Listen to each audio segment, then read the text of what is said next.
Hello and welcome to Connected, episode 505. It's a big one this week. My name is Stephen Hackett, and I am joined by Mr. Myke Hurley.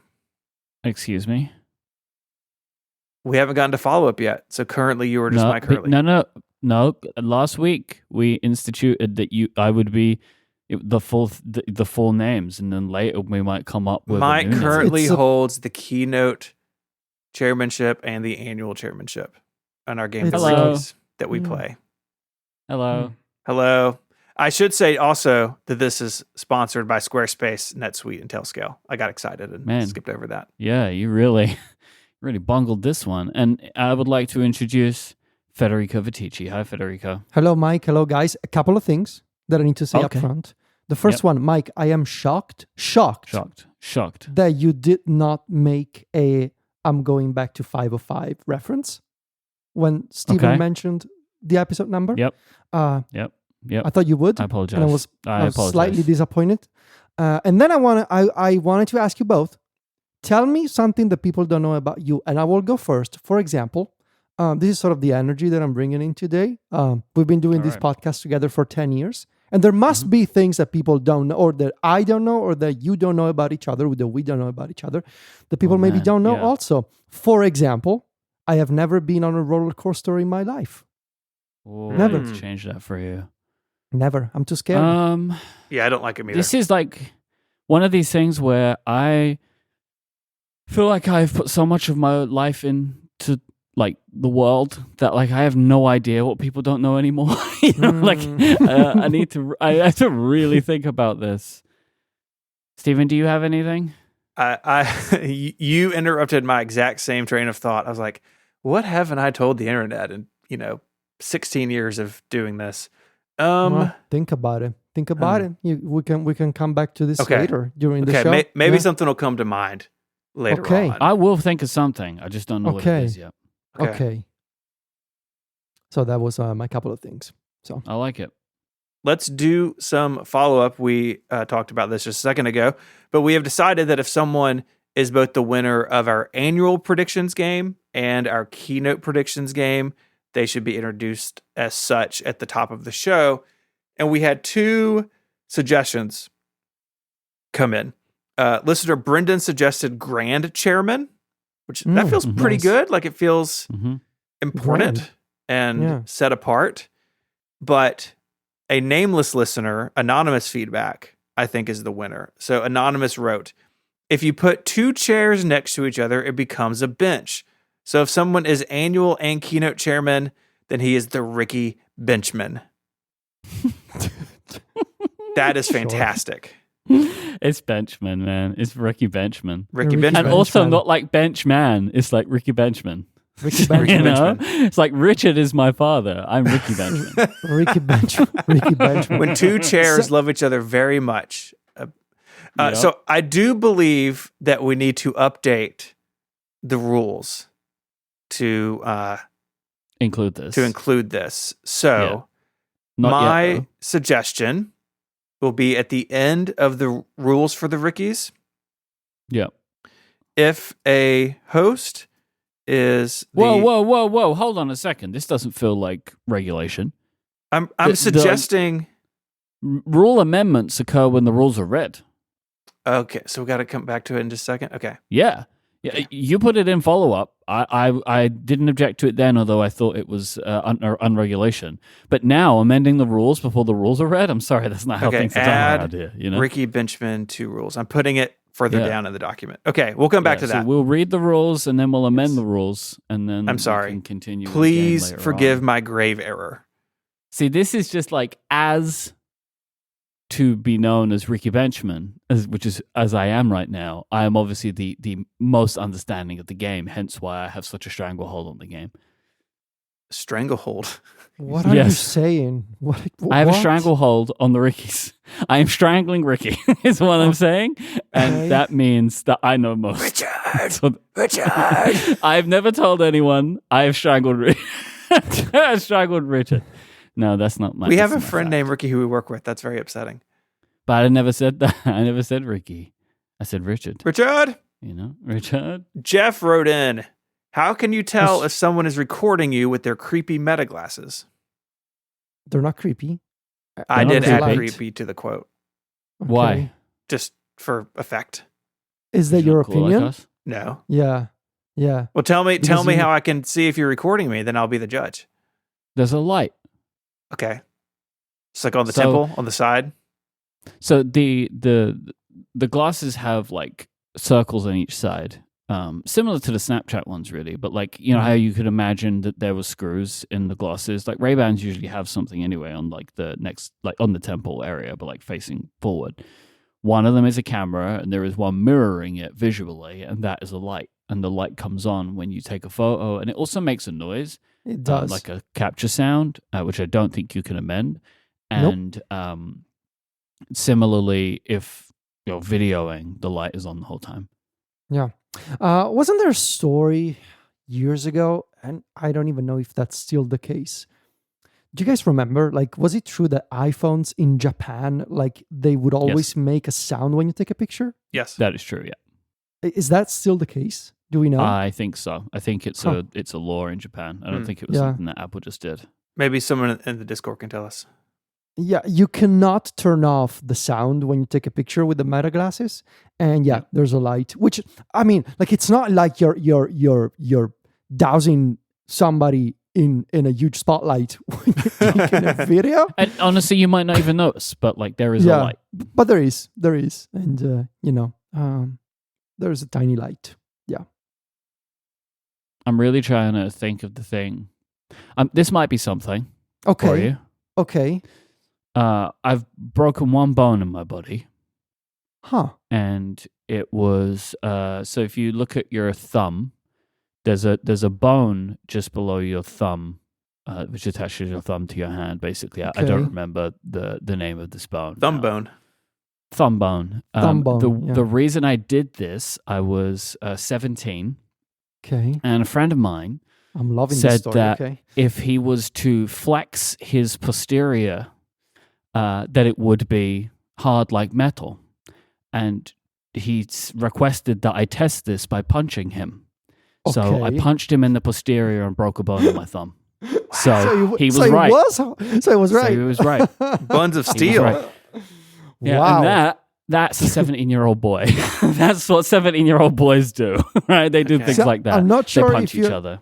Not sure if your friend really had a posterior made of metal, or you had really fragile bones at 17. I honestly think it's a combination of both. However, to be fair, considering I've only broken one bone, can't be that fragile. Did you break your back? I fractured. That's a break. A vertebrae.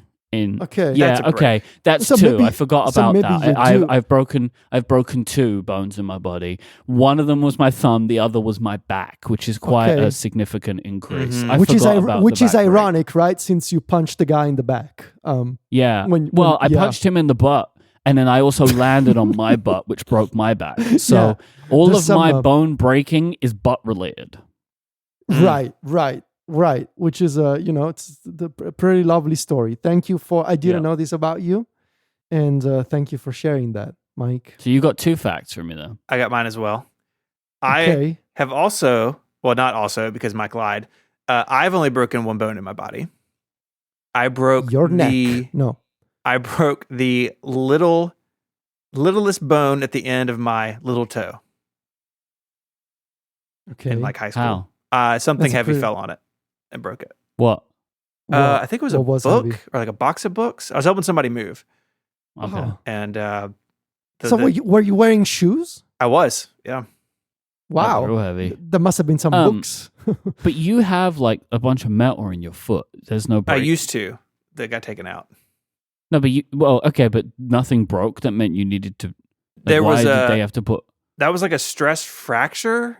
So again, fracture. I guess, I have a fracture. You said. But I think a stress my fracture was a break. Okay. So fracture. the first bone I broke in my body was the tiniest foot bone, and then I broke another foot bone in the other foot. So I'm you're 0 for 2 on feet. You're all feet related, and I'm all butt related. We all have our special things. Right. Some people are into both. Cool. Thank you for sharing this. haven't been in the Discord, this episode is brought to you by Fracture.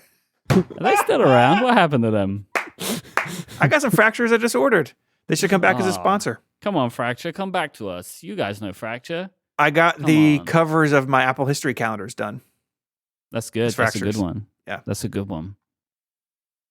A little housekeeping before we get into the game this week. Myke, do you want to give people an update on our London show?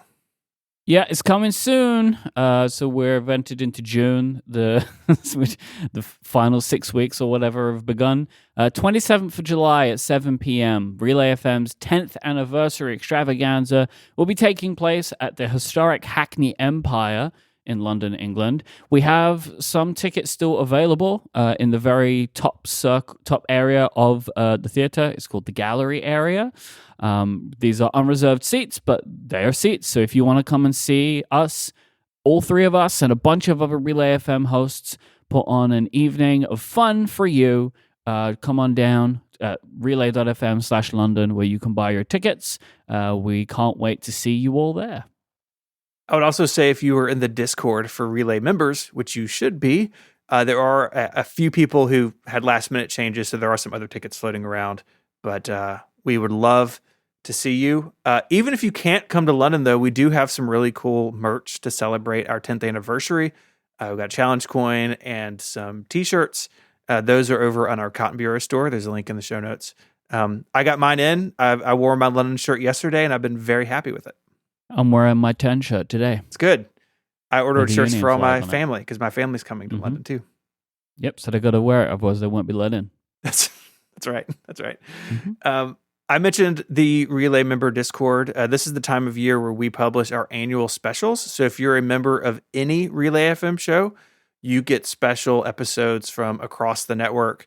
On Connected, we talked about Titanic, which is Federico's favorite movie, and it was a lot of fun. And I really went down a rabbit hole afterwards of like reading Titanic stuff on Wikipedia and other websites. Totally wild. But with a Connected Pro membership, you get ad-free, longer versions of the show each and every week, access to that Relay members Discord, which is the best little community on the internet. I absolutely love our Discord so much. You also get members-only podcast, a newsletter, wallpapers, a bunch of other stuff. We have a link in the show notes to join Connected Pro. And if you are a member of Connected or any other show on the network, thank you for your support. And now is a great time to check it out if you haven't. This episode of Connected is brought to you by Squarespace, the all-in-one website platform for entrepreneurs to stand out and succeed online. Whether you're just starting out or managing a growing brand, you can stand out with a beautiful website, engage with your audience, and sell anything: products, services, even the content you create. Squarespace has everything you need all in one place, all on your terms. So say that you want to build a website to teach people maybe about the Titanic, but you don't really know where to start with the design. You can use Squarespace Blueprint, which is their professionally curated layout and styling tools. These things are awesome. You can build a unique online presence from the ground up, tailored to your brand or business and optimized for every device. And when you're ready to launch, you want to get eyeballs onto your website. And that's where their fast, integrated, optimized SEO tools come in. So you show up more often to more people and grow the way you want. Say you want to add a store to your Titanic fan club website. You can integrate flexible payments. So you, of course, can accept credit cards, PayPal, and Apple Pay. But if you're in an eligible country, you can offer customers the option to buy now and pay later with Afterpay and ClearPay. And you can sell physical goods, digital goods, content. They have courses set up now. So if you want to have a course to teach people how to build their own Titanic at home, users can walk through that with video and text. It's all really nicely done. I'm a big fan of what they're doing with the new course module over at Squarespace. I've been building on Squarespace for years. It is always my choice to build a website for an organization or a company or a project I'm doing for myself because it's really easy to get started and it can grow with you over time. Head on over to squarespace.com/connected to sign up for a free trial, and you'll get 10% off your first purchase of a website or domain. That's squarespace.com/connected. And when you decide to sign up, you'll get 10% off your first purchase and show your support for the show. Our thanks to Squarespace for their support of Connected and all of Relay FM. The Rickies is a game connected hosts play before Apple keynotes and the beginning of a new year, trying to predict future events. It's made up of 3 rounds. Each host makes 2 regular picks followed by a risky pick. There are 2 types of Rickies, annual Rickies and keynote Rickies. The winner of the annual Rickies is named the annual chairman. This position is awarded every January. The keynote Rickies winner is named the keynote chairman, and this position is held until the next keynote.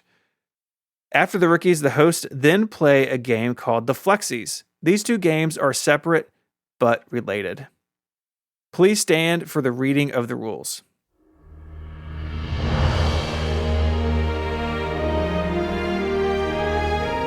Correct regular picks are awarded 1 point. The language used for regular picks must be finalized and agreed upon during recording, and no partial points may be awarded. Correct risky picks are worth 2 points, but wrong ones will cause a point to be deducted from that host total. Picks must have been approved as risky by the other 2 hosts before the start of the game. Picks made for keynote Rickies cannot be reused by the host who made them for the next keynote. The annual Rickies have their own subset of rules, but we're not playing that game today, so it doesn't matter. All hosts are allowed to reuse picks previously made by others. Scoring is completed during recording and cannot be modified once an episode is complete. In the event of a tie, dice by pCalc must be used in Relay FM mode to pick a winner.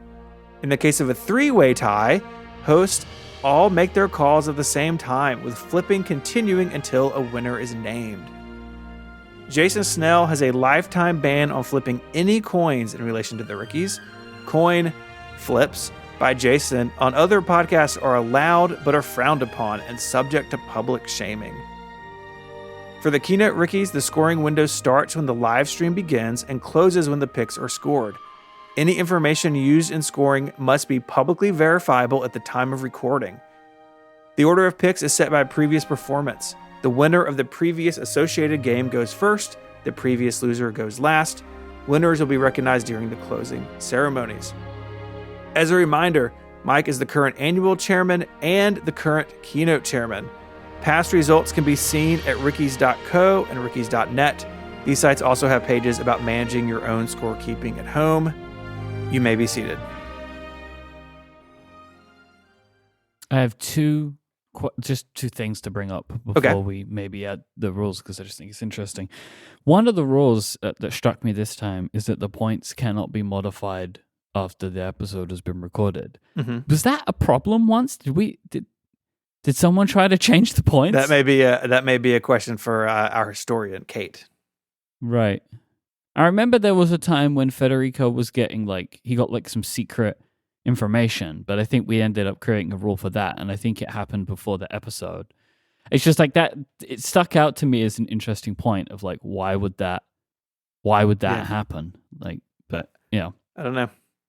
Second was on Upgrade Plus this week we had a new game called the California Bear Trophy, mm-hmm. where we try to guess the macOS name. Yes, and we're gonna talk about that later.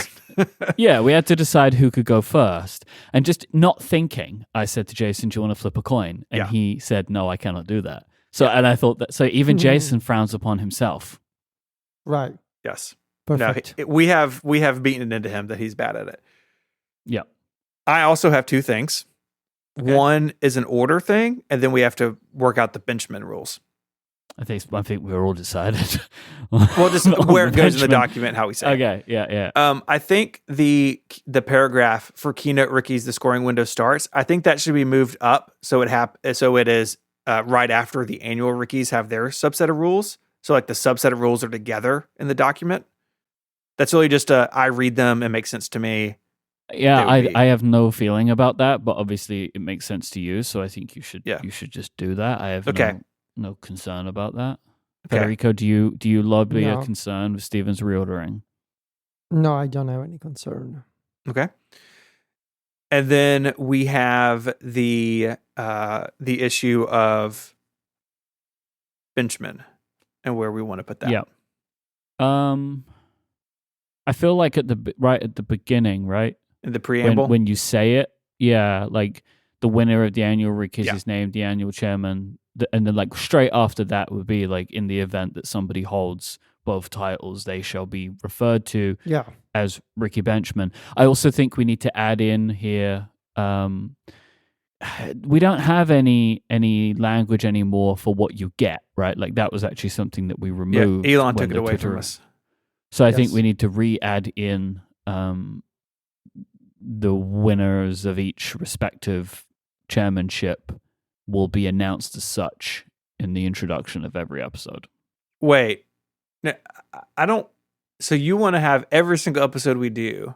So say that you lose this and Federico Mhm. wins, hypothetically. Yep. That means every time we introduce Federico for the next however many months, we have to introduce Yep. him as the keynote chairman and then you as the annual chairman. And Yeah. then if you get both, then you're again the Ricky Benchman. Yeah. I think that is a thing that you have earned, and it must be remembered. And the idea of me saying, "And welcome to the show, the annual chairman Federico Viticci," which is the thing that will never happen, but if it was to happen, I think that would be nice for Federico. It is you going to know? happen. So Sure. So Yeah. so far you are the closest to the annual. But yes, I think that's good. I think that's something you earned that. I mean, look, Otherwise, why do we? why play do this we game? even do the intro? You Yeah. know what I mean? Like, Yeah. who doesn't know who we are? That's true. Who's listening to this show at this point? That's true. We did have some feedback that we'll get to at some point of like, please explain why you play all these games. It's like, Yeah, that's my friend. I saw that. There's a new listener, and it's like, I enjoy this stuff, but I don't understand it. And like, same. The problem And I'm on the is- show. I don't know if I could tell you either. We need to maybe think about that, but I think that would be a fun thing to do. What kind of question is that? Like that would be like when you just meet somebody and you were like, "Hey, can you please explain your life?" Like, what question is I that? actually think I can boil this down very quickly. So we used to, every podcast about Apple stuff will talk about what's going to happen at a certain event the week before it's going to occur, right? Yeah. So we started doing predictions, and what we found to be more fun was to turn the predictions into a game, and Yeah. then over like 9 years or maybe like 6 years, the game just got more and more complicated. Like that's essentially all this is. It's just, it would be, I think, boring to just do a standard, let's predict what's going to happen. And so I think it's more fun to make it a game, even if the things, as is usual, that we pick, like at least 30% of them don't happen. I think that's still more fun than if we just sat and said to you, like, oh, we think there's going to be AI. Like, Yeah. you know, because we talk about it in all the weeks leading up to it. We don't need to talk about it again now. Those episodes are that really we made the boring. game. So, No, but like my point is, if we, like for the last 2 months, we've been talking about what we think is going to be at WWDC. You've already heard us talk about it. If now today we're like just recapping that, Yeah. it's just like it's more fun for it to be a game. no, totally agree.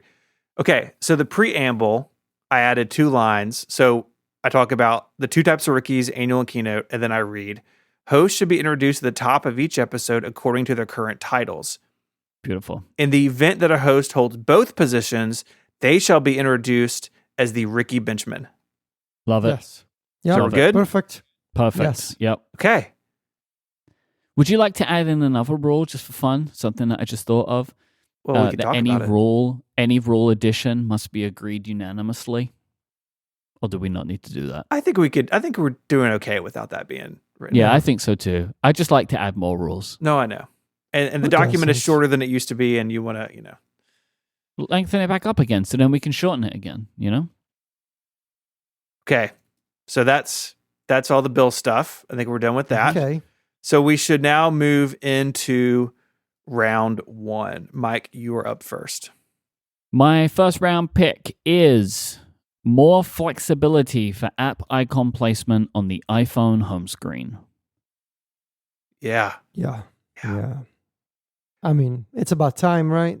Yeah. They gotta do it. They got to do it. I had a thought about this the other day when I was talking to Jason, and I want to see what you guys think about this. Like, if they say, like, oh, you can put them wherever you want and you don't need to be on the grid anymore, do you actually have space on your home screens? Anyway? No, I don't. Like, my home screens are all No. full. So, like, even if there's like, oh, you don't have to do that, it's like, well, I don't know what to. I'm used to it now, so I don't really know if I will benefit from this. Yeah, I don't think I'm gonna do it, but I think a lot of people would just because of the aesthetic home screen thing. Like, make it, because we're more functional and utilitarian than aesthetic, I think, with our devices. But the youth will do it. So do you think it will still be to a grid? I think so. yeah, Probably, right? Yeah, But, I don't you can see just them put it wherever you want. Yeah. You can do that in Finder, like on the desktop, and we see what people do with that. And Snap to Grid should be always be maintained. I don't think it'll be fully freeform like that. I think it'll be Snap to Grid. The one thing I do sort of have in the back of my mind about this, because this is a move towards like most Android launchers. This has been a thing on Android forever. But another thing you have on a lot of Android launchers is customizable widget sizes. And those are fixed on iOS, right? Small, medium, large, and then extra large on the iPad. And I wonder if we could see as part of this, hey, I want this widget to be medium width, but one row taller or something like that. I don't know. So who knows? Well, I think for your other job, you wouldn't want that specifically. Well, that's an underscore problem. That's his side of the business. You might want, Federico, were you going to say what you and John spoke about on App Stories? I don't know if that's what you're thinking. I was just going to say that at the very least, they should copy what they do on macOS, which is on the Mac, when you put a widget on your desktop and you put a small one, and then you realize, oh no, it needs to be a medium one. You can just change it from right there. Yep. You don't have to delete it and re-add it every single time. So at the very least, they should do that. Like, let me change the widget size without having to re-add the widget, just like you can do on macOS. Because I think John recommended, which is what I want, which is a 1x2. Yes, also that. Yeah. Widget size. Like more sizes would be good. Or like a 1x4. Like different types of widgets would be served better by not being so large. Like you might want the width but not the height, or or vice versa, or something like that. Like more widget sizes would be cool, because a 1x2, that's essentially just like a little bit bigger of an app icon, which sometimes is maybe all you need for certain types of apps, like that maybe don't have widgets because they don't need like a 2x2 to show what they need to show. You know what I mean? But like a 1x2 might do a perfect job for them or something. You know what I mean? Yeah. And so, AKA Lil Widgie. Lil Widgie. We want to bring the Lil Widgie.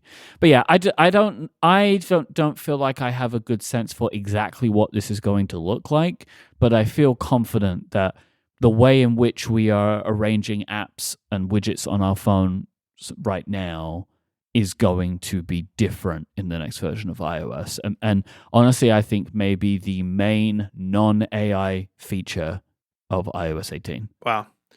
The thing that I really want is this to come to the iPad, and history says it will be another year before that happens. Luckily, you'll get to think about what you might do on your iPad for a 12-month period, and then you can exact on that plan. Yeah. I think this is good. I like this pick. I think it will turn green sometime next week. Yeah.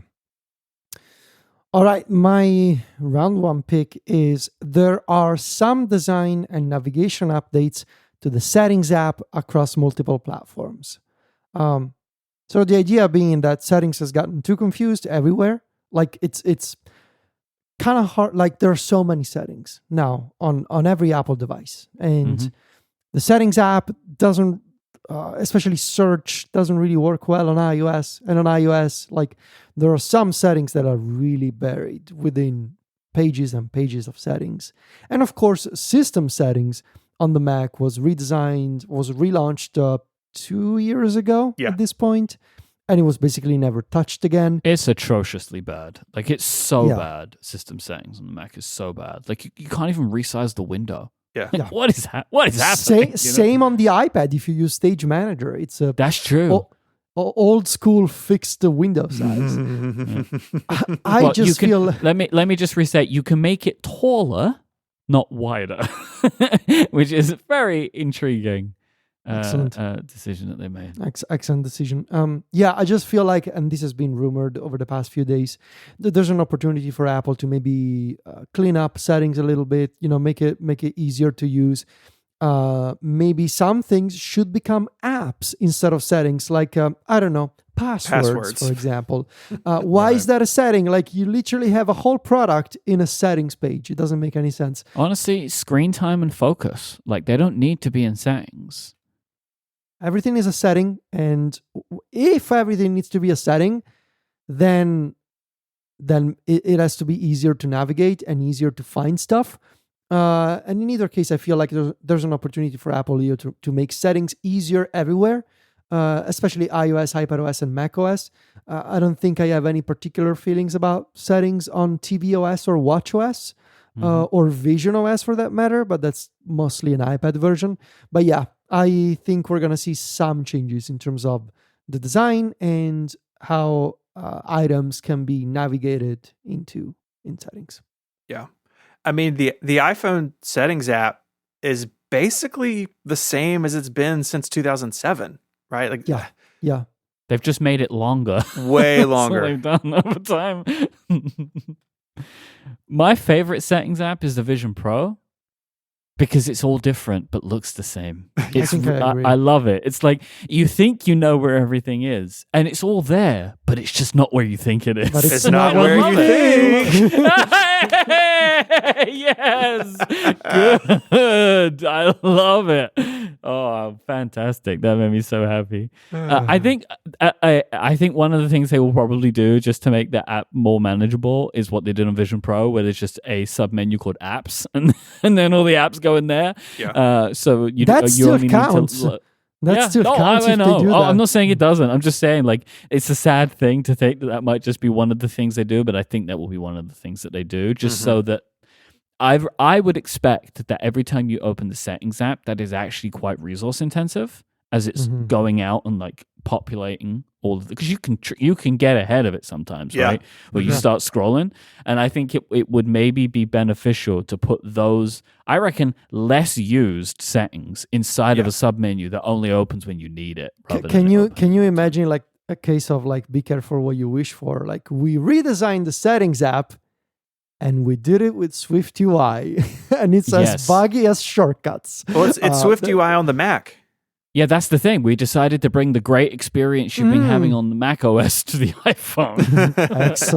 Excellent. So yeah, we'll see. Steven. It's me. It's you. It's a you, Steven. It's you. It's a me. There is no new hardware announced. Okay, so I mean, pretty self-explanatory, but just let me ask you. Sure.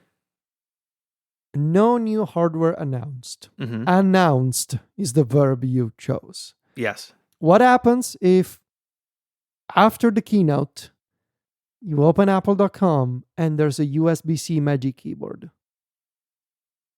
I see what you're saying. My intention is there's no new hardware from Apple next week at all. So I'm willing to make announced more broad, because I think there's no new hardware. Cool. Okay. So I could say announced or released.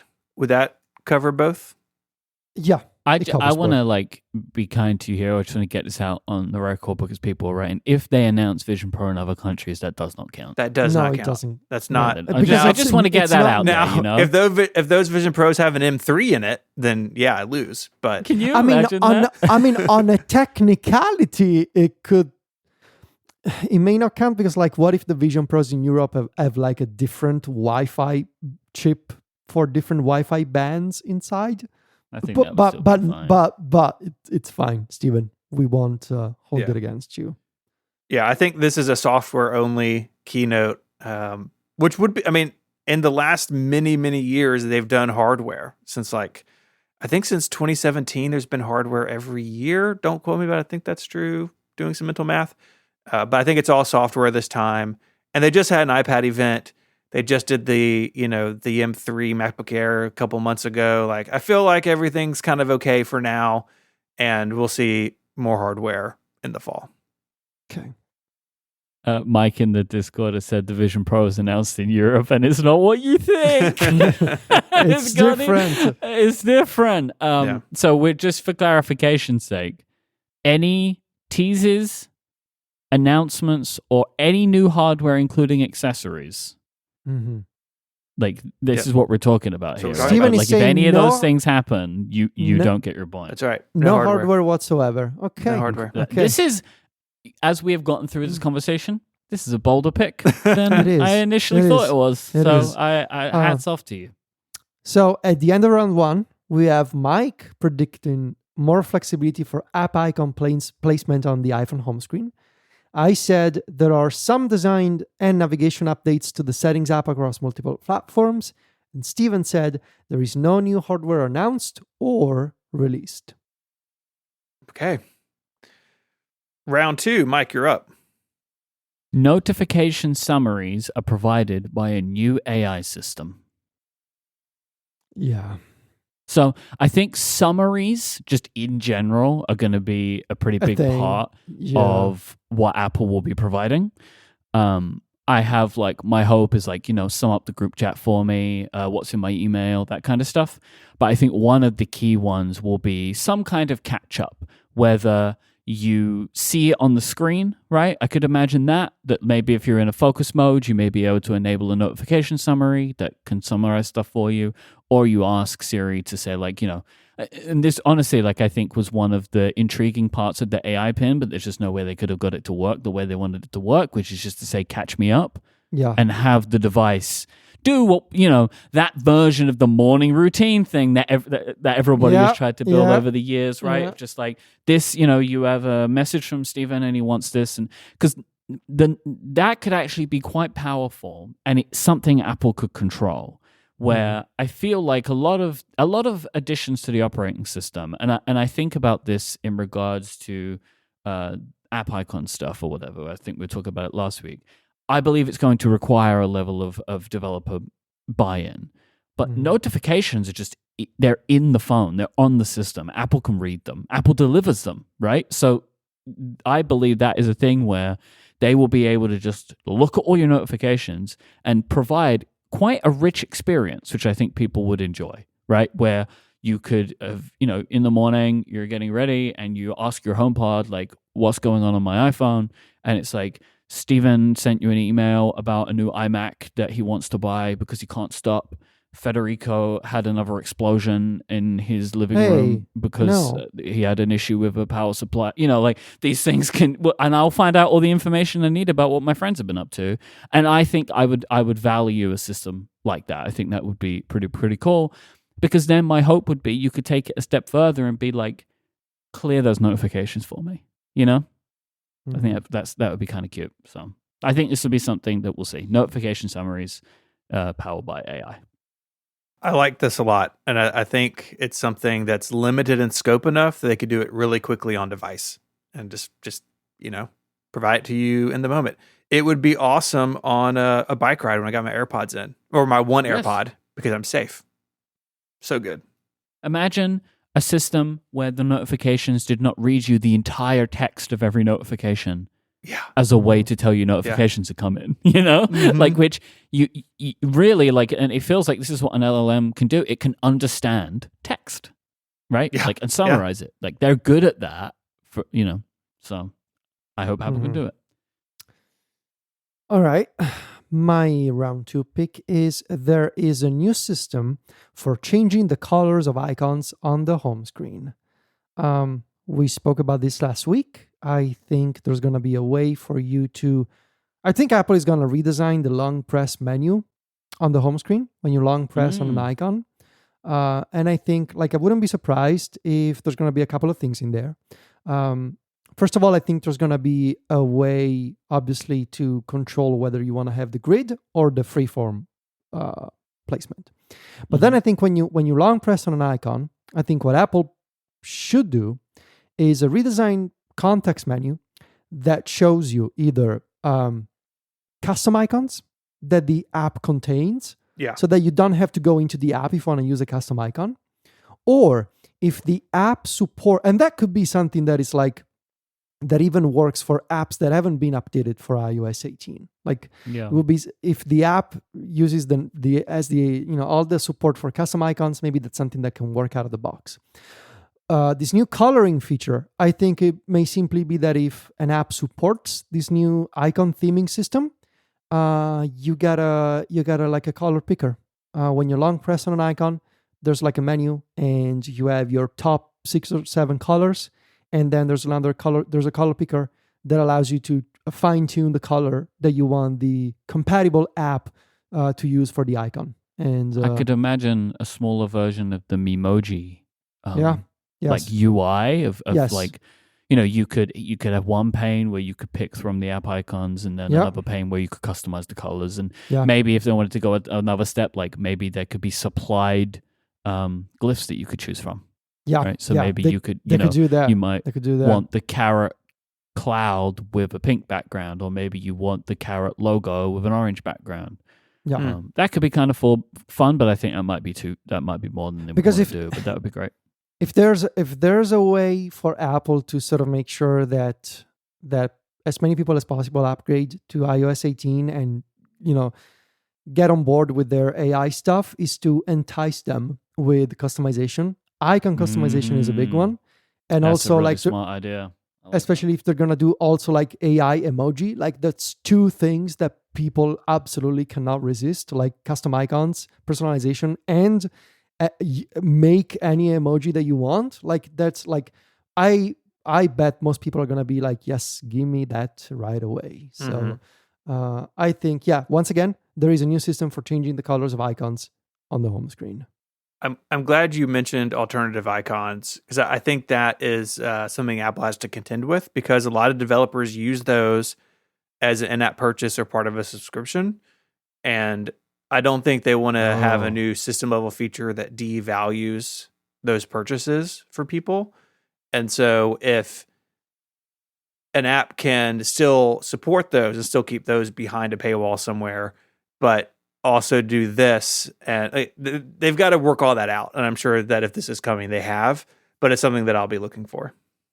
I hadn't considered that. I mean, I think you're being kind. I think this system kills that as a way for developers to make money. And it may, that may be the answer, but because it will become something that will just be expected, that I will be able to customize the app icon. And I think for a lot of people, whether right or wrong, they would prefer customization to something that somebody's giving them, right? Like, why would I select from these 10 when I can make my perfect one for me? Although, that I don't believe that myself, because I know that good designers can make it better. I've tried to make podcast artwork, for example, and I can't do it because I don't have that sensibility to me. But I think I do believe that this will become a problem for some developers if that was the thing they were selling before. Question for the group: will one color background option be transparent? That'd be cool, but I don't know. Same thing with widgets, right? Could widgets be transparent? I don't know. Yeah, I would wonder if widgets would benefit from any of these color changes. I'm expecting probably not this time, but maybe in the future, right? That they might create a system where you could more easily aesthetically change your widgets or something with a similar system. Like, you might be able to customize them yourself from the home screen with provided assets from the developer. Like a similar kind of idea, but I don't know. That might be too complicated to do. You can tell me, Steven. It might be too hard to change those kinds of elements on a widget than on an app icon. I think a lot of that just depends on the UI that Apple could build for users to navigate. Like, right. I have that question about this. Like, if this is a system level, like change all my icons to orange, like, is the user going to have to go around app by app to do that? Or is there going to be a thing in Federico's newly redesigned settings app to set a theme at the system level? Like, I don't know. I think you're going to have to go icon to icon, because I really can't imagine that like this is going to take work from developers, so there will be an opt-in period, right? Sure. And like it may always be a rolling opt-in. one. Maybe. I mean, somebody wrote into me to remind me, which was good. tvOS and visionOS app icons are provided in layers to Apple. Yeah. And so they may create a system like this where, you're like, this layer can be changed or something like that. So it might be that, like, your next update, you must give us your icons this way and tell us what part is adjustable. I don't know. Depends on what the rules are, but I don't think they'll do that either. So it's going to be interesting. It's one I'm really fascinated to see how Apple presents it, what the rules are and then how it's adopted. I think this could be really intriguing to watch occur. You'll end up with like everything's aesthetically pleasing. You've got all of your app icons orange except like Notion or something. It's like, nope, can't do it. They won't let you do it. Or like, Instagram, absolutely not a chance, right? Because it's their brand. So interesting. It came up in the Discord, but are you all familiar with the hot dog stand color scheme from Windows 3.1? Yeah. That's going to happen. People are going to do that. That could be your home screen, Federico. Hot dog stand. Sure. Why not? My round 2 pick. Apple mentions that it has created its own LLM. Yeah. I mean, seems like a pretty safe bet, right? No? We don't think so? I don't know. Why? Do I think they've done it? Yeah, I think we know they have. I just think it will be. It's all about language, right? And I'm intrigued to see what the language is from them. That's all. I believe that this is a thing that they have done. I wonder if they will talk about it in these terms. I mean, I didn't think they'd ever call it AI, but they did. So I've been wrong before. The MacBook Air is the world's best AI consumer laptop. Sure is. It sure is. I wonder if it will be in July. You know what I mean? Like when this stuff isn't only available on the web, then what happens to the MacBook Air? That's going to be interesting to see if that language changes. I mean, this is sort of an addition and beside any conversation about OpenAI, which I think is coming later in this, I would guess. But I would just imagine that Apple has done this, and that even if they don't make a big deal of it, or it only powers certain things, that they mention that they've done this. I think they've got a signal that they have, and it could be a throwaway line, but I think it'll be in there somewhere. And I would just say, like Myke is in the Discord is saying, like, are we grading this based on someone saying LLM or large language model? Yeah. We have made our own large language model, right? Yes. I think so. Okay. That's the terminology. That's the grading. Yeah. I'm just saying, like, boy, I've really backed myself into a corner with these 2 picks. Yeah, like if they come out and they say, like, we have built our own AI system. So what comes to mind is they mentioned, there's now a transformer model under the keyboard. Yeah. That is LLM-esque, I suppose.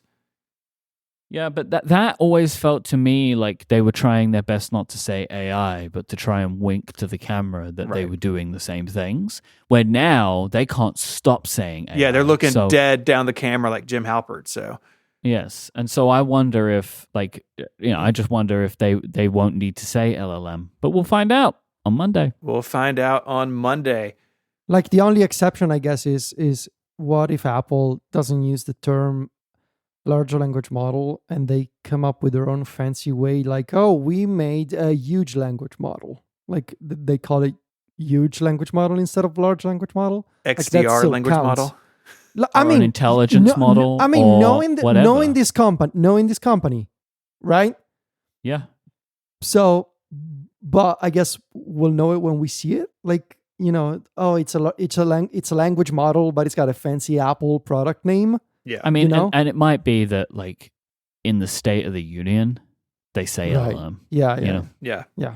Which would count because anything between the keynote and the grading is fair game. Exactly. So. That's why I brought it up. And we should say, I was going to say at the end of the show, I'll say it then too. We are grading these on Friday next week because of travel and stuff. Plenty of time. Even the sessions we can watch. So, yeah. Which I think is good. I mean, when I was telling Mary our schedule for next week, she's like, "Why are you recording so late?" I was like, "Well, I'm going to California for a couple of days and gonna fly back, but also like this game benefits from a few extra days because of the sessions, because of everything else." So, Myke, do you want to recap round 2 for us? Yes. I picked notification summaries are provided by a new AI system. Federico picked there is a new design. No, that's not. It doesn't say that at all. The word design is not even here.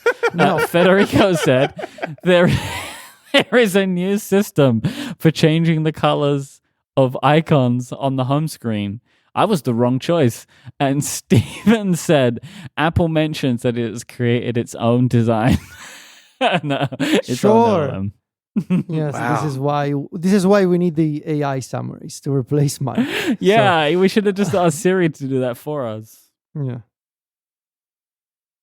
This episode of Connected is brought to you by NetSuite. Some quick math. The less your business spends on operations, multiple systems, and delivering your product or service, the more margin you have and the more money you get to keep. But with higher expenses on materials, employees, distribution, and borrowing, everything costs more. So to reduce cost and headaches, smart businesses are graduating to NetSuite by Oracle. NetSuite is the #1 cloud financial system, bringing accounting, financial management, inventory, HR into one platform and one source of truth. With NetSuite, you can reduce IT costs because NetSuite lives in the cloud with no hardware required, accessed from anywhere. You cut the cost of maintaining multiple systems because you've got one unified business management suite.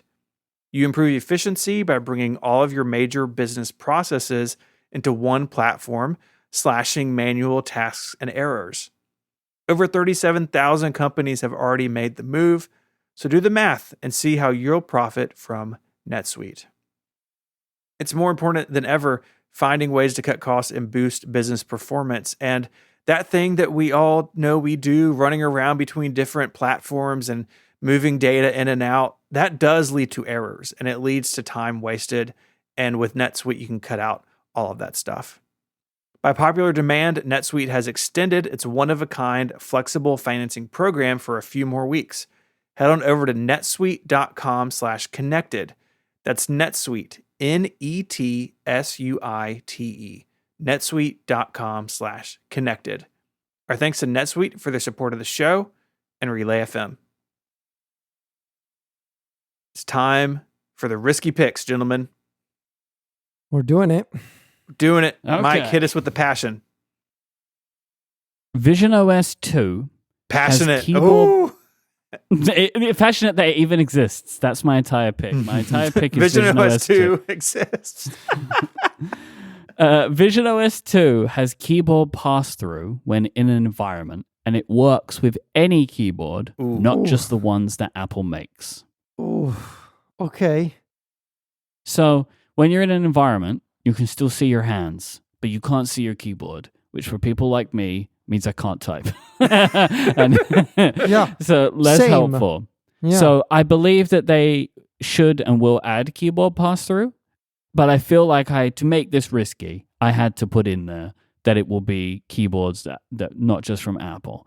And the thing is, this should be doable.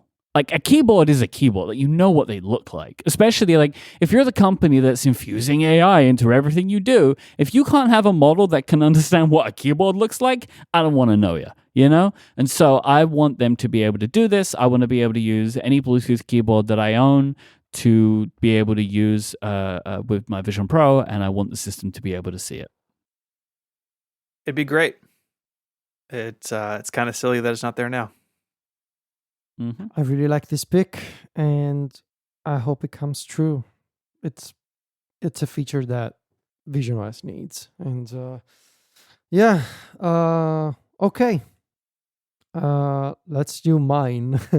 So I had this idea a few weeks ago, and I saved it, and I came back to it as we were preparing this episode.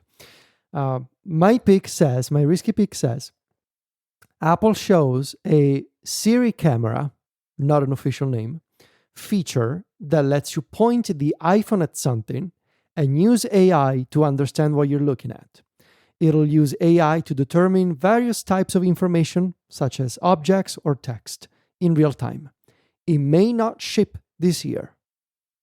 And non-graded, my personal theory is that this is the reason why the next iPhone will have a physical camera button.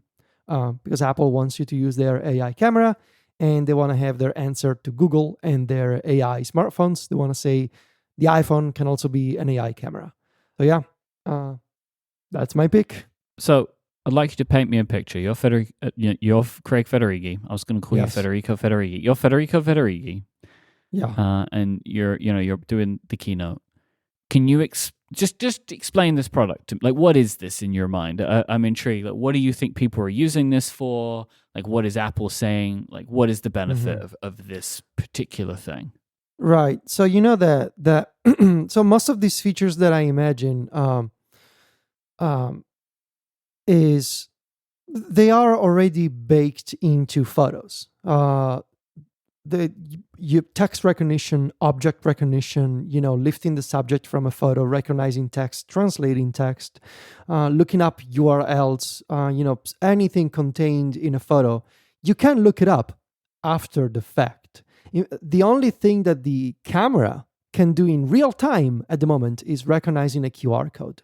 And what I'm saying is that Apple is going to move from a post-processing type of feature. You take the picture and then you go to the photo and then you recognize stuff in the photo, to using AI to doing all of this in real time from the camera. So imagine just pointing, like your iPhone basically becoming like your supervision, right? Yep. You're pointing the camera at something, whether you're a tourist and you're pointing the camera at a text and you see the translation in real time, or you're pointing the camera at a flower and a little pop-up says recognize, I don't know, daisies or whatever. None of this is technically new. Google Lens is pretty much this. And what I'm saying is that Apple probably would love to have an answer to Google Lens with on-device processing, because we know that on-device iOS can do this, but after you've taken a picture.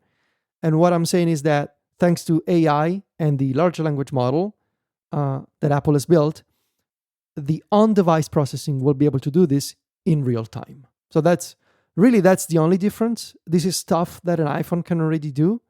And my pick is saying you will be able to do it in real time from the camera without having to take a photo only to delete it later, because you don't need a picture of the menu anymore. And really, like, I think for this to be what you're talking about, this has to be more than one type of data, right? Like, if all they've done is like you can translate text from other languages, that I don't feel like that's the spirit of what you're saying. It needs to be at least two things, Yeah, at least two things. And I would say this could be in the camera app, but I don't think should have to be in the camera app, right? Like, I feel like this might be a thing where you just ask Siri to take a look at what you're looking at. I think that would count too. Like, I don't want to box you into saying that this is in the camera app, because I actually wouldn't want that to be the case personally. But there has to be a camera of like it has to use the physical camera of the phone. I mean, but what I'm saying is that you could say like, let me show you. Like, there's a way to get to this, which isn't necessarily opening the camera app. Oh yeah. It could even be like a separate app for that matter. I don't know. I also don't think it's not necessarily launching this year. Like, as we'll see at WWDC, I think a lot of features will be announced for early next year. Coming later in the 18 cycle. So, And you'll have like two features to write a review about. See, that's, exactly. The review keeps going. Else. The review keeps going for 6 months, which is fantastic. Yeah. This review is a living document. Yeah, instead of a sponsor, I'll be selling a residency on Mac Stories for 6 months. Oh, I like it. I like it. Yeah. It's really good. We'll see. We'll see. What I do really like about this pick is the forward thinking to this capture button. Yeah, so. I think I mean, obviously it may just be that it's a capture button, that it's just sure. For taking pictures. And I mean, great. I mean, obviously. But you could set it, right? I reckon that like the action button, you may be able to say, like, the capture button opens this mode of the camera, and one of those modes could be Siri camera. Yeah, exactly. Exactly. And maybe all of these could even be like, there's always one camera app, and you just switch between regular camera and Siri camera. Like, I don't know. There are plenty of ways for Apple to go about this. And Yeah. Very cool. Steven, you're up. Due to the asynchronous methodology that we use, in prepping for this. The two of you did approve my risky pick, but I've realized it's very similar to Federico's. So let me read it, and we'll just see how we feel in the moment, okay? Okay.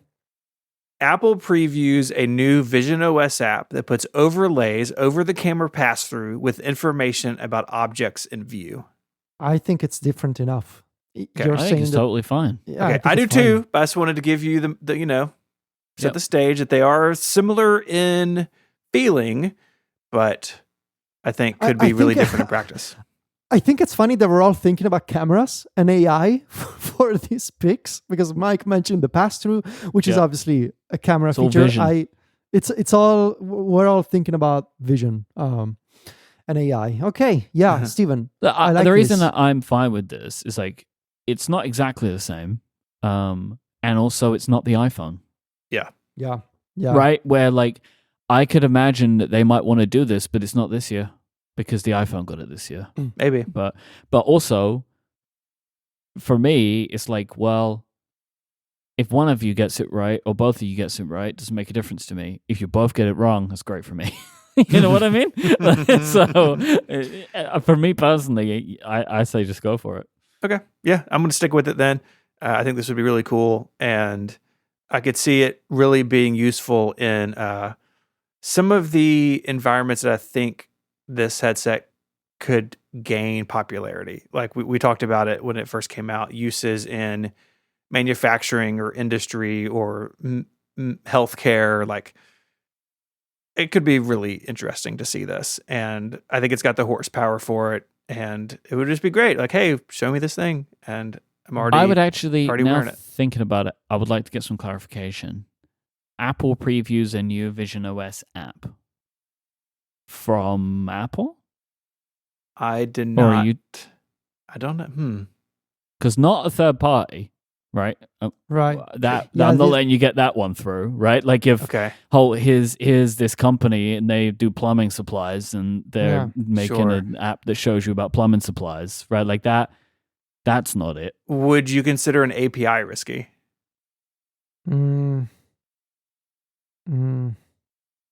Risky bees. No, you need to go all in. Okay. No, I want what I originally thought this was, which is like Apple has a system of their own. Okay.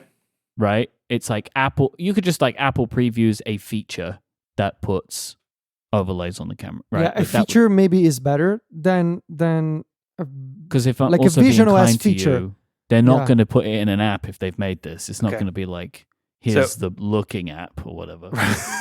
Looking? You think that's going to be the name? They call it Look. Yeah, Apple Look. No. You know? Apple they would call it Vision. So you run the Vision app on Vision OS on the Vision Pro. No. Apple being Apple, they love to reuse names. You know what they're going to call it? Eyesight. Quick Look. Quick Look. Oh, Quick Look. Yeah. Yes. Yep. Yeah. Or like Quicker Look because Quickest it's look. immediate. It's immediate. Honestly, Quick Look is a great name for this feature. Great. Love it. It is. Ship it. Read your prick again. Apple previews a new Vision OS feature that puts overlays over the camera pass-through with information about objects in view. Cool. Yeah. Okay. Federico's said, I'm reading the backwards. Apple shows a Siri camera, not official name, feature that lets you point the iPhone at something and use AI to understand what you're looking at. It'll use AI to determine various types of information, such as objects or text in real time. It may not ship this year. Non-graded. This is also why the next iPhone will have a physical camera button. And then Myke said, Vision OS 2 has keyboard pass-through when in an environment, and it works with any keyboard, not just the ones Apple makes. Mm-hmm. Please. How are we feeling? Can we do a quick vibe check? I'm not sure if any time we've had risky picks so close, and that's really interesting to me. Yeah, it's interesting this year. I'm feeling good about. I think there's a world in which we all get the risky pick this time. Wouldn't that be incredible? Mm-hmm. That like we go from 0 to 3 risky picks correct. That would be wild. That would be.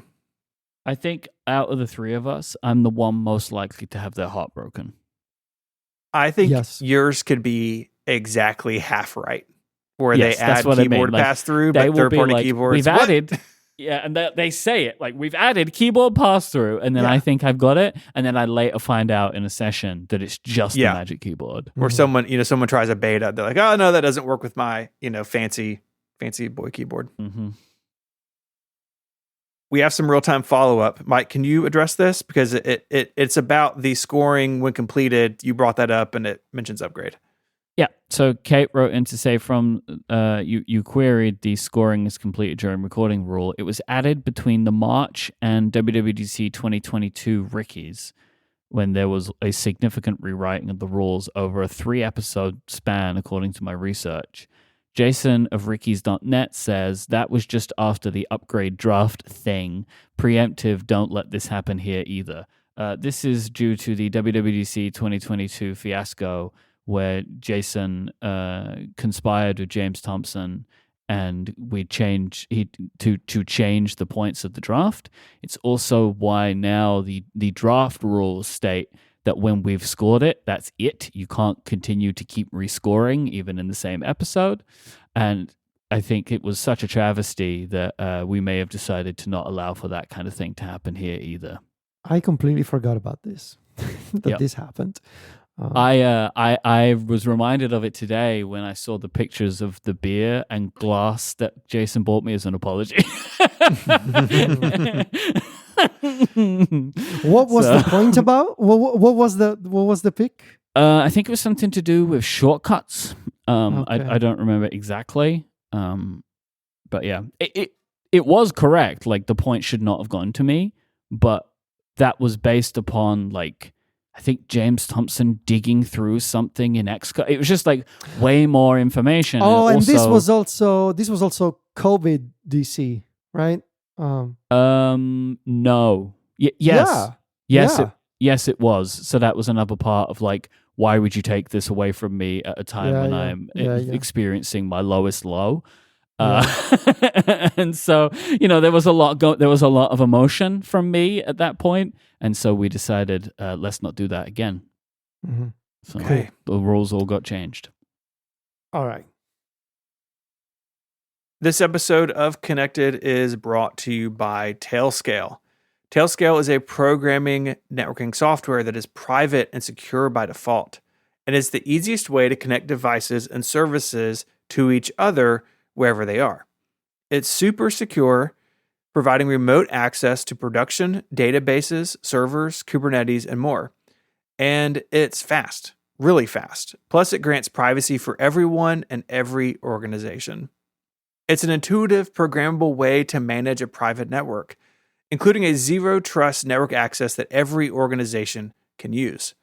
With Tailscale, you can build simple networks across complex infrastructure, save time with a trusted and proven network solution that just works, and securely connect anything to anything, no matter what operating system, hardware type, or configuration is in place. Try Tailscale out for free for up to 100 devices and 3 users for free at tailscale.com/relayfm. There is no credit card required. Again, you can try Tailscale for free for up to 100 devices and 3 users without a credit card at tailscale.com/relayfm. Our thanks to Tailscale for their support of the show and Relay FM. The Flexies is a game held after each edition of the Rickies. It consists of a series of additional picks in relation to the upcoming Apple event or year. Scoring is completed separately from the main game, but like the Rickies, the order of picks is set by the results of the previous game, and ties will be broken by using dice by pCalc. Please lie down as the rules are read.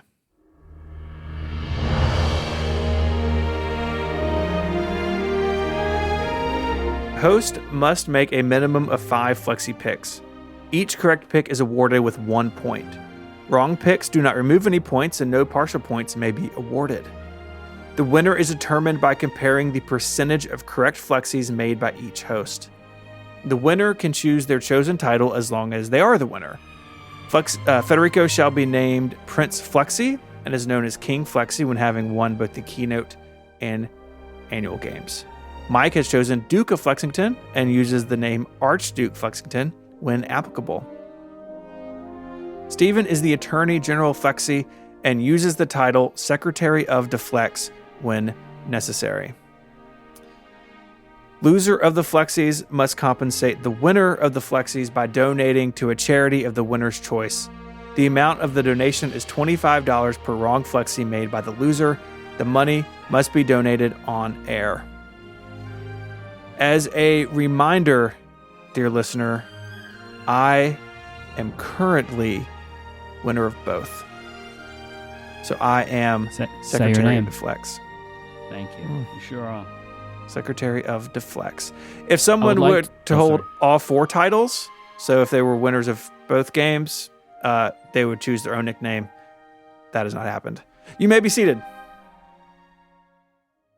I would like to provide some additional real-time follow-up. It was actually WWDC 2021 where the travesty occurred, not 2022. Just stating for the record. Okay. Let's talk about some Flexies. I get to go first. I have 7. Currently. Okay. Currently. You never For know. now. You might change. Things that get wild like it did last time. Yeah, you can get goaded. We do not see Sam Altman in the presentation. Mm-hmm.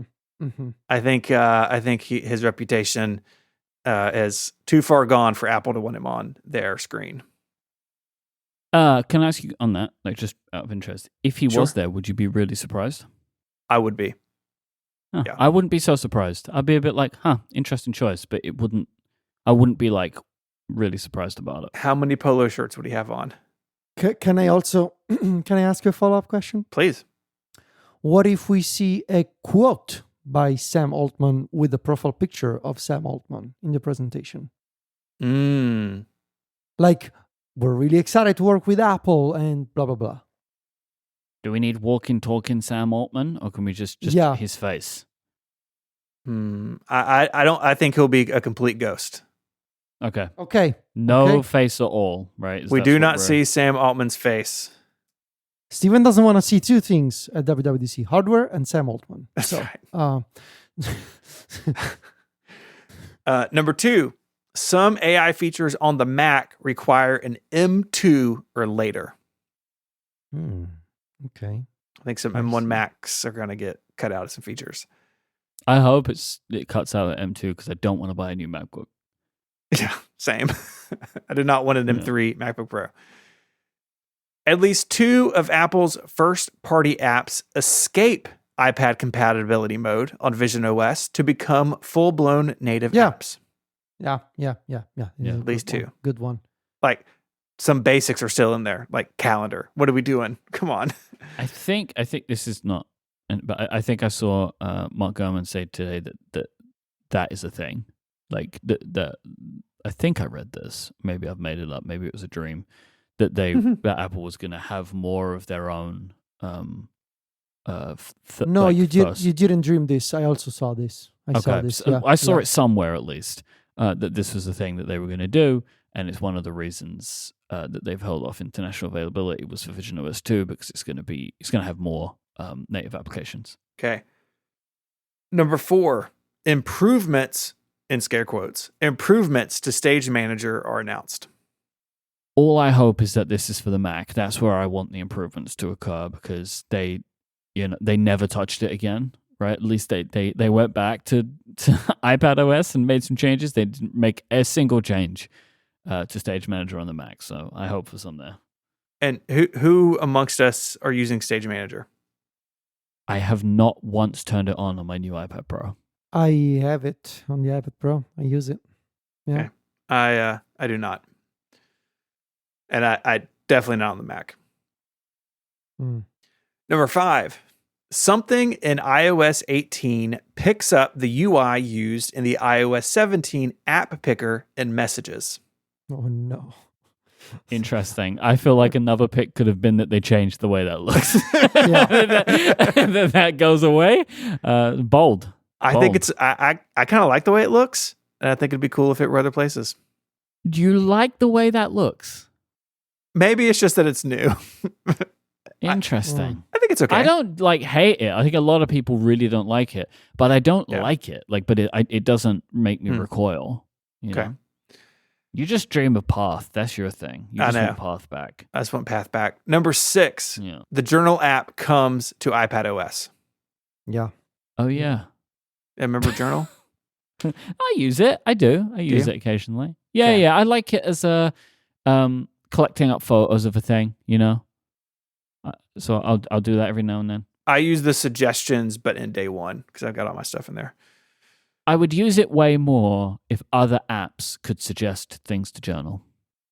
Isn't that how? Oh, no, the other way around. This was a thing that everybody thought was what that API was, but that's not what that API was. The API is system things can be suggested to other journal apps. But I want, for example, if I've listened to a podcast in Overcast, why can't that also be suggested to the journal app? Yeah. Rather than just if I use Apple system apps. Third-party support for the journal suggestions API. Yeah, for the API, yeah.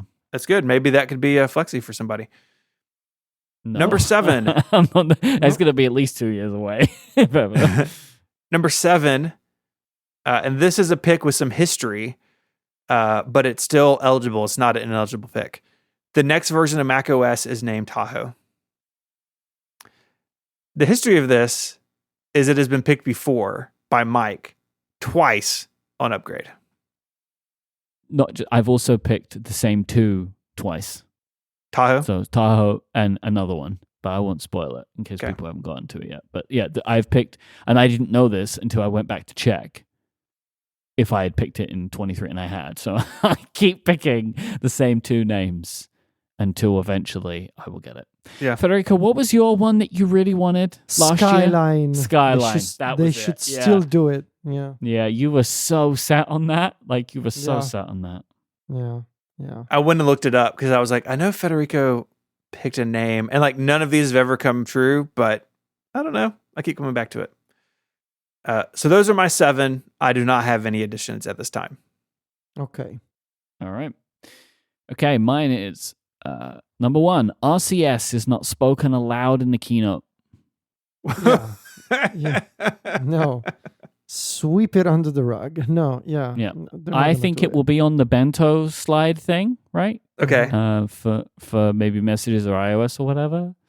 I was actually considering a previous risky pick of mine was RCS is not spoken aloud in the keynote, and it features in the bottom left of the bento screen. that was a workshop risky that I was going to go with, which I honestly kind of wish I picked that. But I wanted to at least say it now, so if it happens, I can get just a little glory point that doesn't count. It's like the My Dynamic Island name, Yes, it is like that. What did you say? It was pixels in lit up pixels in a sea of blackness or something. Yeah, like a little island. Yeah.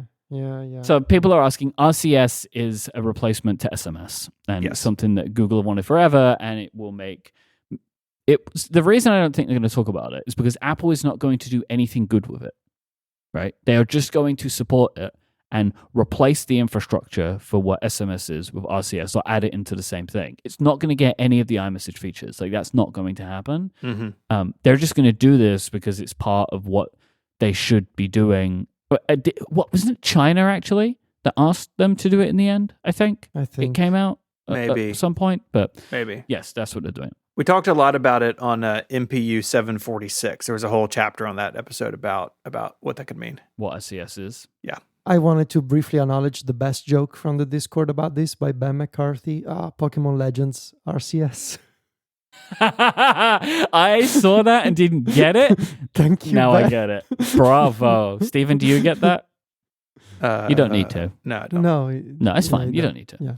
Yeah. Pick number 2, standby mode for iPad OS. No way, man. Why no way? I don't see them adding it. Why not make it part of the iPad announcement? It just wasn't ready. I don't know.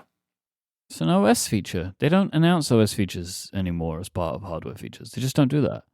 In fact, there's been a long history of them not doing that. Do you think it will be just for the new pros, just the OLED? Yeah, because I actually think what it will be is an always-on display, but they'll call it standby mode.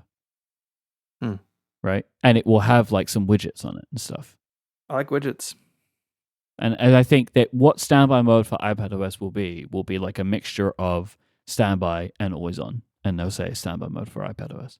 Because I believe they're going to make a feature like this for whenever they do a HomePod of a screen. So why not just do it now? Pick number 3. At least one of the coming soon environments in visionOS 2 is removed. What? Like it's never coming? It never comes. Wow. Okay. One of them just never comes. They lost it. And forever, this will become like a piece of trivia, you know? Like, what was that environment, you know? Yeah. So what happened there? One of the coming soon ones goes away, never comes back.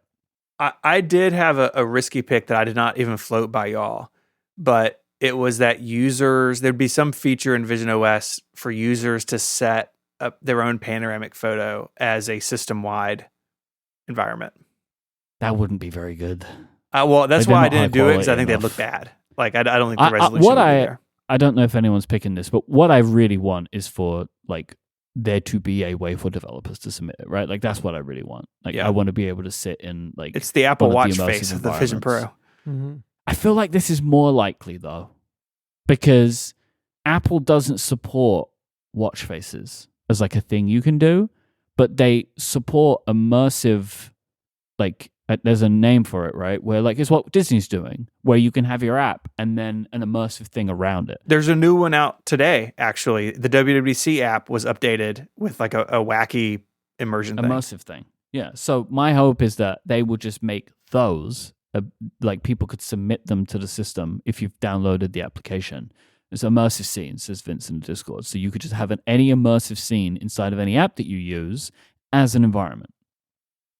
I just think that's an easy win and would be fantastic. And it would create a whole new type of app development. And it would be a lot of fun.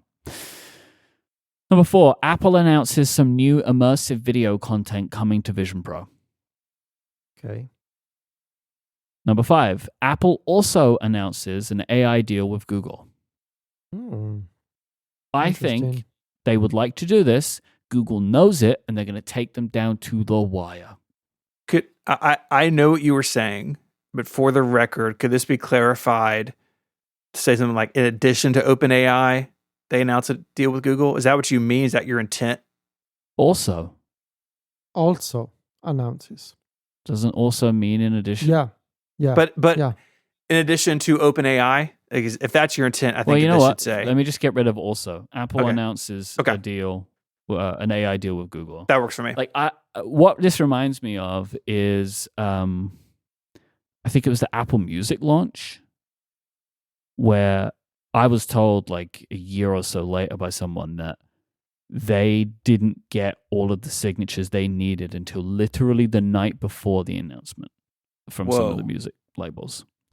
Because Apple has no power in that scenario, and I think this is a similar thing. Like if you're Google, right? If you're Sundar Pichai, you know Tim needs you. So why not push him to the absolute limit where Sam Altman would just love to do that deal? Yeah. So I imagine that it won't just be OpenAI, but I think Google's going to make him pay for it. 6, Vision Pro international availability is mentioned. Yeah. And what I mean by this is they may just say, and it's still coming later this year. Like that's why I said mentioned, not announced. we're just the mere mention of international availability is all I'm looking for. Mm-hmm. And 7, this was a rejected risky. Chatbot features from AI partners are available to iCloud Plus subscribers after a free trial. So are available only to iCloud Plus subscribers after a free trial. This is really interesting. I think it was on Dithering, but I could be misattributing this. That the scale issue that OpenAI is getting ready to face with the iPhone is massive. Their number of users they have now is going to explode when these things come to the iPhone. And this was why Google seemed like the obvious choice, right? As a company that could handle the scale. They could scale it, but this could be a way to meter it as it's behind the iCloud Plus paywall, which I'm sure has a ton of users, but it's a fraction of iPhone users overall, right? Yep. Most people are running around with no free space in iCloud. And so I really like this from that perspective. And I think if Apple offers a chat bot at all, which I'm not convinced of, I think it will be this way. They will offer chatbots from other people baked into the system. Like that's what's going to happen, and you can just either have none or you can choose. I Maybe. think that's what we'll get. It'll be like, do you want a chatbot? Great, which one? And it will be, I think, 2 to start with. Maybe there'll be some international partners that they will work with to provide them in other languages and stuff. Yeah, and I. The other thing is like this stuff costs money. Like it actually costs money. Like Apple can't not be paying OpenAI for this. Mm-hmm. Otherwise, OpenAI is going to lose all of their money incredibly quickly. Like who's going to pay for this? Like if you go from all iPhone users that want to choose to all iPhone users that use Siri on their devices, like this game over. yeah. And so I imagine there being like a free trial that everyone just grins and bears it, right, for that free trial period, and we all just hold on very tight and hope that it goes okay. And then they try and limit it to iCloud Plus. Because another thing for this, Apple specifically said on their earnings call that they see AI as a services opportunity. Like Luca Maestri has said that. Yeah. So that also lends into this thinking for me. But I don't need to sell this so hard, but that is my thinking behind it anyway. No, it's good. I struggle. I mean, I wrote this thing I published over the weekend about how I think Apple has to be really careful with these features, chatbots in particular, about how these things gel with the Apple brand promise. And I'm just very curious to see how that plays out. I mean, what they'll try and do is just have a little disclaimer. It says this answer comes from OpenAI, or this answer comes from Google Gemini, and just hope that nobody gets too mad at them. Yeah. I don't think that's going to work, but No, I think that's what they're going to hope for. I do love glue on pizza. All right, Federico, bring us home. All right. Mine are pretty easy and simple this time around. Number 1, some AI features will be region locked. I think there's going to be US only stuff, for example. I don't think all these features will be available internationally in all countries where iOS is available, at least at first. Number 2, some new iOS 18 features will be exclusive to the iPhone 15 line. I have a question. The 15 and 15 Pro have different processors, right? Yeah. The 15 has the Pro processor from last year. Yeah. I wonder how they're going to handle that. If it's like the same hardware that was in the 14 Pro. Maybe it's not exactly the same hardware. I have no idea. I just didn't want to say 15 Pro. So I think a better pick for you is to say 15 Pro. Well, let's say 15 Pro. Because that has also been rumored too. That it's like cool. The Pro phones this year and then all 16s next year because they will bump the some processors on all the phones. New iOS 18 features will be exclusive to the iPhone 15 Pro line. Yeah. Number 3, Notes. Like, I didn't want to collude you here, right? I'm not trying to push you if they do it. Cool with it. I'm cool with it. I think it's a better pick for you, personally. Yeah. Number 3, Notes gets new features such as math calculations and voice recording. These have both been rumored. Yeah. That you will be able to do math notation and like touch voice memos. I would love to do math in Notes. Yeah. Like in tables. Like, yeah. It'd be great. Like, I think that would be great. The tables are useless in Notes they don't do any math at all. It's like I had that problem in Craft, right? And Obsidian, like just do math for me. No one can do math for me. Number 4, the next version of macOS is called Sequoia. So, okay, it's a good name. Not Skyline. I mean, it would gel with like Apple's history of names that nobody knows how to spell or pronounce. Sequoia. Look, it's easy for me because Sequoia is like the same word in Italian, slightly different accent. Right. Sequoia, but yeah, it's same word. I know it because Toyota has a full-size SUV called the Sequoia that I like. Oh, nice. Sequoia. Number 5, Apple shows off the ability for Siri to control apps, but it's not launching this year. Ooh. So the rumor that you will be able to use Siri to do things in apps, I think they will show it off. They will say that it's launching for Apple apps at first, and not even this year. And there will be an API eventually. That's going to be killer, though, whenever that actually properly works, I think. Yeah. Can I ask a unrelated question to your pick? I love the pick.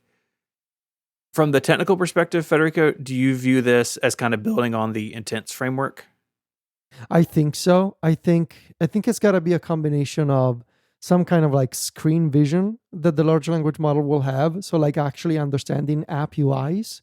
There are two ways that Apple could go about this, right?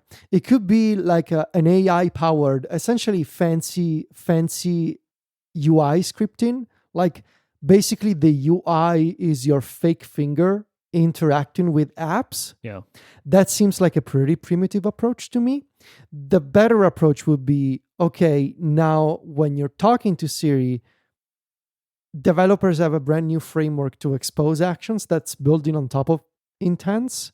And you can invoke these, like, you can invoke these commands via Siri, and it'll do those things in apps in the background for you. So like, hey, assistant, get my latest document from, I don't know, from Notes, and send it to somebody. Like that idea, it's basically building on top of shortcuts. Apple has filed a what are they called? Like a technical, like a scientific paper. We talked about this, demonstrating the idea of an AI interacting with apps. So I'm sure they must have thought of like some hybrid model where it's a fallback, right? Like a fallback, right. If it's not been provided, they might be able to do a not as good job, but a job, right? Of like just trying to press the buttons on its own. Yeah. So we'll see. Like it would be so great to be looking at a thing and say to your phone, just do this. Right? I'm looking at a PDF and it's like, split this PDF up into individual pages, save them to files. Like, how incredible would that be rather than making that shortcut, which you can do? I did it a couple of days ago. But it would just be so great to just say what you want and then the system could just do it. Mm-hmm. Number 6, the calculator app comes to iPad. Yeah, that adds up. And finally, number 7. Yes, Stephen. Yes. Oh, well done. Yes. Oh, yes. Well done. Well done. And number 7, the next version of Stage Manager supports more than 4 windows at once on some iPad models. This is a double down. This is a double down because this Flexi is the last item that I need to make my annual Risky come true. Which is more than 4 windows at once in Stage Manager. Is going all in. I'm going all in on this one last item that I need to get my annual Risky. Yeah. And we should just say, so that is not a forbidden pick, right? Because it's like a part of it. And we felt like that was also okay. Flexis, and just like, who cares? You know what I mean? Flexis is all money, you know? Yeah. So I just wanted before the emails came. For the rules lawyering. I love this idea. I love the idea, actually, of making one pick, which is a bunch of picks, and then picking all the picks individually. That is like a fun idea in general. It's like, here is it has 4 items, and then it 4 times in the year, you make an individual pick for each. Mm-hmm. That's it. We all have 7. No more? I don't have anything else. More. I'm good. Okay. Well, we will be back next week scoring these picks, seeing how we did. It's going to be very exciting. Again, we'll be recording and releasing that on Friday, June 14th. So if you get to Wednesday, don't worry. We'll be out a few days later. So if you want to find us in the meantime, Federico is the editor-in-chief of MacStories.net, home to 3 new podcasts. Federico, tell us about that real quick. 2 new podcasts. 2 new podcasts. 15 new podcasts. 2, just NPC, Next Portable Console. It's a show by me, John, and Brendan Bigley, all about portable gaming and handhelds, and with a focus on hardware. And Comfort Zone, it's a weekly show by Nilean, who's been writing for us for a few months now. Chris Lawley and Matt Birchler, who you may know from YouTube, and they try tech stuff out of their comfort zones. Okay. MPC gets a big recommendation from me. I listened to the first you. episode last night and I enjoyed it greatly. Thank you. Very good. There's a surprise at the end. So, of course. Yeah, that I knew about, which I love to know about a surprise. There is the moment in the episode where Brendan realizes that it's happening to him now too, which is podcast gold. I'm like, oh no, I'm in this web now. Yeah. So Brendan, welcome to the very special club of people in which Federico can just at any moment drop something on you. Yep. You were in, it is an elite group, and you have now been brought into that group. Yes. Sometimes he drops actual things on people, so look out for that too. Yep. How do you think Stephen broke his toe? Yeah. Oh yeah. Threw a book at That's me. when in high school. Yeah. Dropped a power supply on Steven. Yeah. You can find Federico on social media at Viticci, Viticci, both Threads and Mastodon. Myke is the host of a bunch of other shows here on Relay FM. The draft episode was so good this year. I'm not going to spoil anything, but I love the twist you added. So good. New rules. Yeah. New rules. Yeah. We love rules around here, and there's some new ones. So we do. If you want some new rules, go to Upgrade. We do. We do love our rules. You are also Myke. I don't know. I'm talking to you or the audience. I don't know. Talk to me. Tell me what I am. Hey, buddy. Oh, hello. Hey. Tell me what you think of me. You're the Cortex brand daddy. Go check that stuff out. It's awesome. You can follow Myke on social media. Myke, Threads, and Mastodon. You can find my writing at 512pixels.net, and I co-host Mac Power Users each and every Sunday here on Relay FM. MPU will be out on Thursday next week. It'll be out before Connected. It's very strange how that all worked out. But David and I will be talking about WBC on there as well. It's the Super Bowl this week. It's a very busy week for all of us. We're all very excited. You can follow along on social media with me as ISMH86. I'd like to thank our sponsors this week for making the show possible: Squarespace, NetSuite, and Tailscale. And until next time when we judge our picks, say goodbye. Arrivederci. Cheerio. Bye, y'all.